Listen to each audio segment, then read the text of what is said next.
Hello. Hi, beautiful. Hi, family. Real and connected through virtualness. Be welcomed here. I shared earlier this week, just wanted to make sure that we're straight. I feel like we're somehow crooked. I shared earlier this week that I wanted to, I'm not centered yet. So let's all just take a moment to be breathed.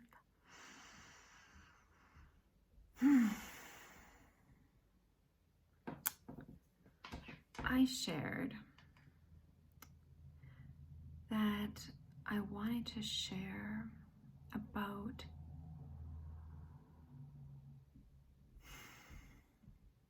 sharing about our story. And it came, my mom just told me I speak sometimes too quietly, so I'll try to speak up without using earbuds so you can also hear me. And the context that this came up with is I find also really important. So I have been invited by a local women's shelter. Every couple years, their canton, which is like a political entity, like a state or a province, they fund mental health awareness days. And this is one of those years. And the women's shelter had a really startling experience with narcissistic abuse. So startling for them. So for all of us who have been in that situation for the first time, we're all shocked. And they made their shocking experience. And they realized how valuable it would be if they would organize their contribution to mental health awareness days on narcissistic abuse in the relationship. And the startling situation that they had is that it was a couple. So the woman went to go live in the women's shelter for that amount of time. And as she was in consultation with them and they were recording her situation, people, civil servants were also recording the situation from her, at that time, husband.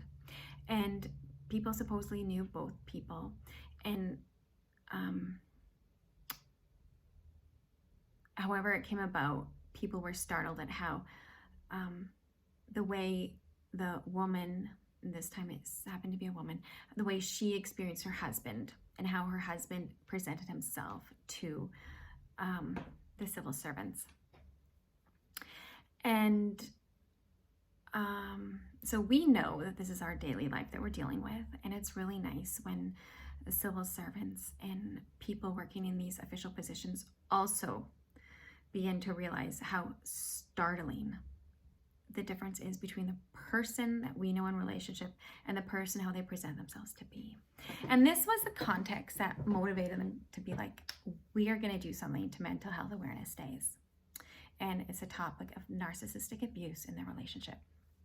And because of that book right there, I got invited to this speaking engagement.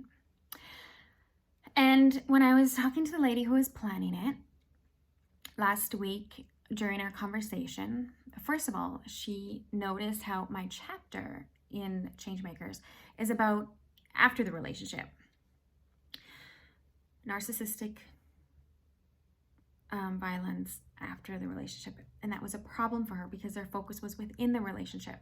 And I let her know that when you're parenting the same child, these dynamics of violence just don't really go away. And you need tools to keep coming back to yourself, to be able to keep getting that security from here, to be able to keep giving yourself clarity when you're dealing with, well, you know what it is, manipulation, fear-mongering, lies, deceit. Your vulnerable kids are being put in this situation, and that's just a continuum. It can get really, really worse. And when you're in that situation, then you know exactly what I'm talking about. And if you're not, then good for you. Count yourself lucky.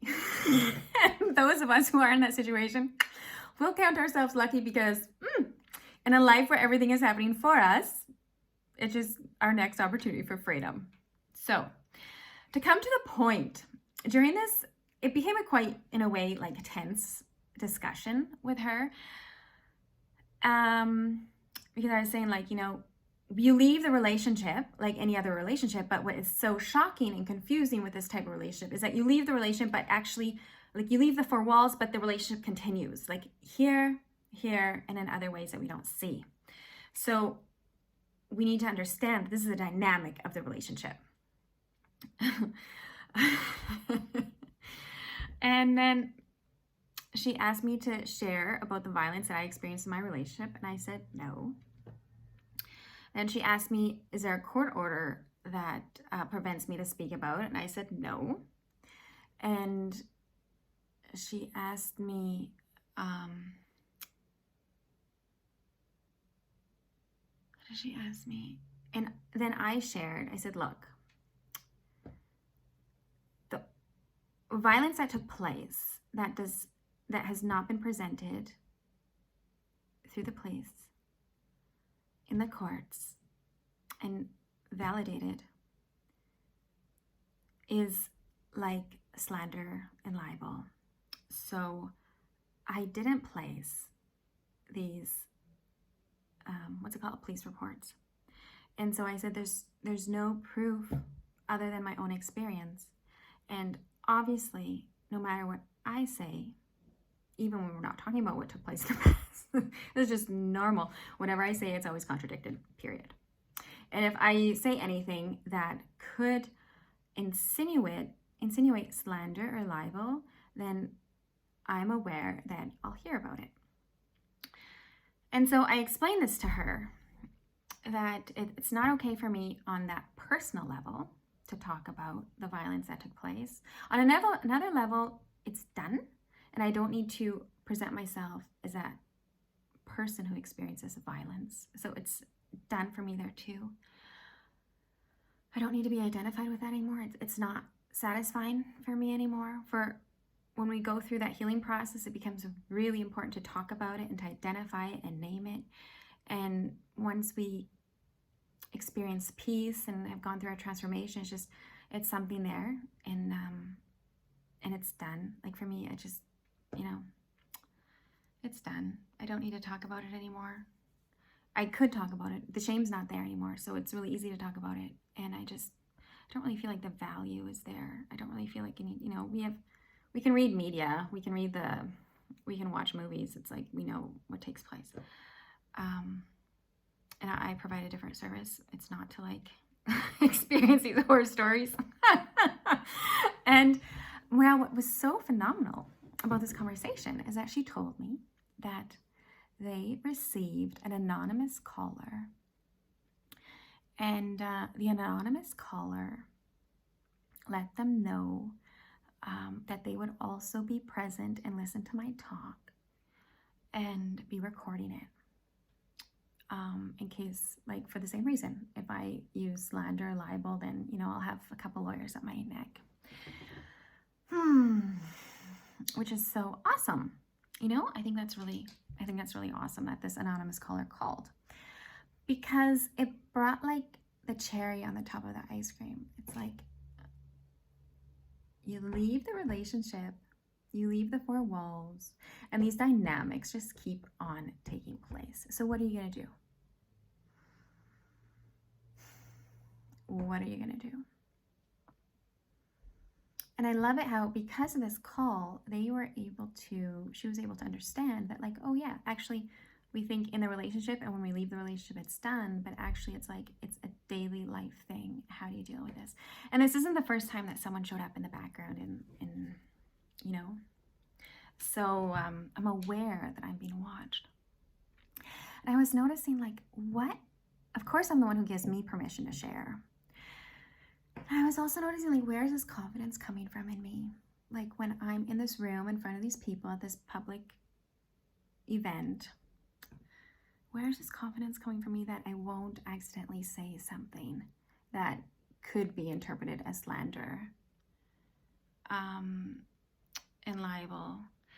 And so I just realized as it could be interpreted. It's like, you know what, we all have the capacity to interpret what we want, but how can I be confident for me that I'm not saying something that could show up in this direction? And I felt like this was valuable to share because I experienced this as really empowering. And for me, the confidence is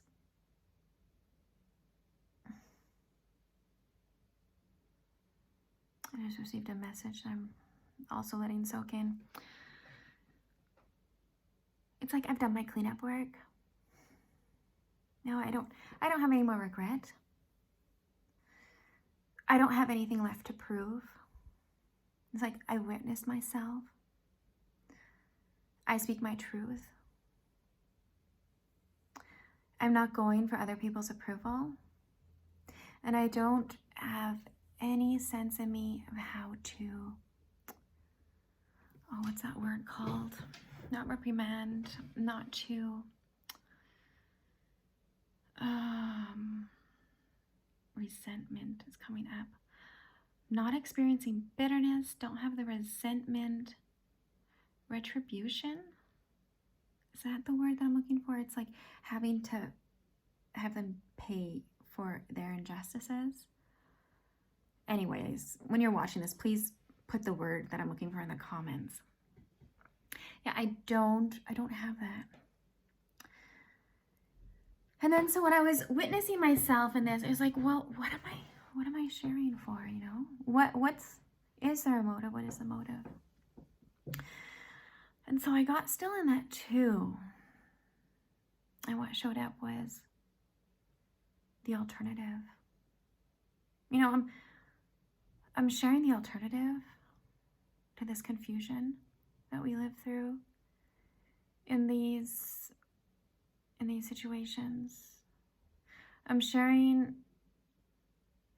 a clarity that we can give ourselves permission, and that by cleaning up our world, we're giving ourselves permission to experience an alternative, to experience our security, for our approval, for our appreciation, and for our love towards ourselves and towards others, to come from our source, come from our true nature.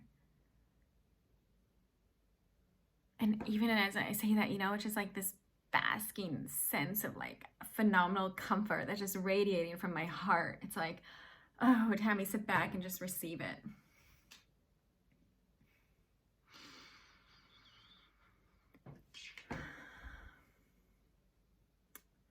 I love that I'm sharing from myself, from what I experienced. So I don't even need to get into what they did. I can share examples of how my body reacted to that, how my mind reacted to that, how I was so vulnerable, how I was psychologically so lost and not able to find my way home, and then how I was able to turn that around.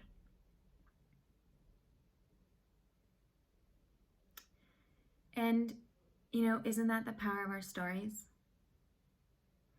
You know, I was telling her, I said, it's really easy to stay a victim. It's really easy to be caught in these horrifying and minute and almost invisible forms of violence. It's so easy. Sorry, I have to drink something.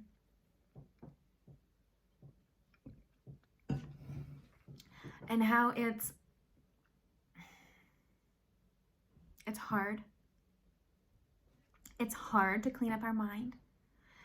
It's hard to take responsibility and empower ourselves to get still and to do our cleanup work. Why? Because those same mental patterns that are devaluing us with good intentions in the relationship are what stick with us before, during, and after that relationship. So it's like recognizing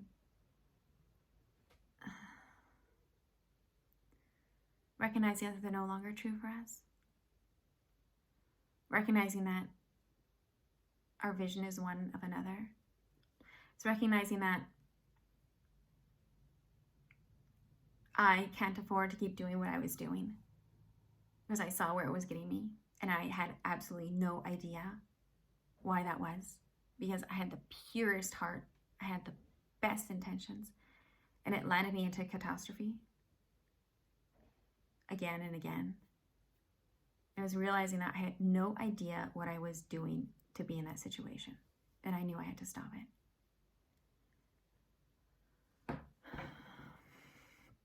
Yeah, so even though I was frightened at first, like, I can't say I was frightened, I was somewhat like, when the lady from the women's shelter shared with me that this woman's going to come and record me, and, you know, of course I had these images in my mind where she'll be sitting there with the public and throwing cabbages and rotten tomatoes at me, and my mind is just so awesome at producing horror stories. I can, like, see me driving home, and she, like, drives into me, drives me off the road. You know, like, my mind is just so awesome. It's like, those invitations, it's like a horror story cartoon comes up on my mind, and, like, the invitation meets it right away. I love how it's like, instead of the horror, it turns into laughter. Love how they're so connected. I love how my mind is so, it can so smoothly identify what's reality and what's not, and can keep bring myself home, empowering me to my capacities, to my integrity. And that's what I so love about sharing. Because it's, you know, I've never said this before, and I was just putting some blush on my cheeks, I was noticing, what is the worst thing that can happen when I share this? And the worst thing that can happen is that I have lawyers around my neck, or I get some weird mail.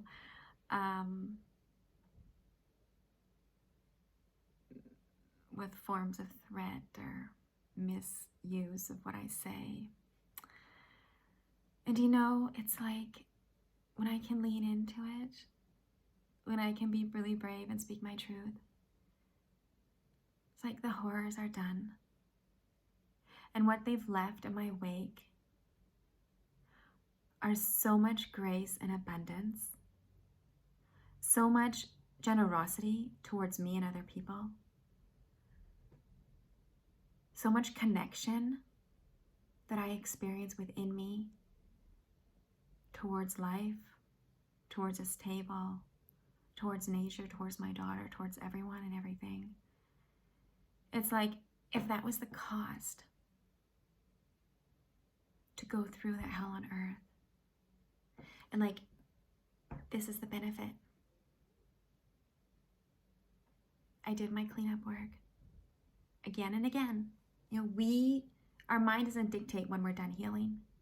It's our body. It's our body, and it's our thoughts. Reoccurring thoughts aren't reoccurring for no reason. They're reoccurring because they're not done yet. And that's an invitation to do more healing work. And I love how healing work has become a part of my daily life. And I cherish when I start my work day, that the first thing I do is I get still and say, hey, sweetheart, how's it going? Where are you at right now? What do you need? You see you have this task scheduled in to do today. Where's your resistance? What thoughts of fear are showing up? I love how I take that seriously. I love how I've learned how to take that seriously through my healing, and how it's like propelling my business forward and forward and forward and forward. You know, so if you watch till this far, it's like, what I'm giving with you is, give yourself permission. I invite you to give yourself permission to clean up anything that doesn't feel comfortable in your body and in your mind. Because, baby, life without it is so worth it. It's so exhilarating. The joy itself just keeps us just showing up choicelessly, embodied with these opulent sensations for no quote unquote apparent reason. And really everything is a reason. So without having to win the lottery, you can feel this like awesomeness. Anyways, so yeah.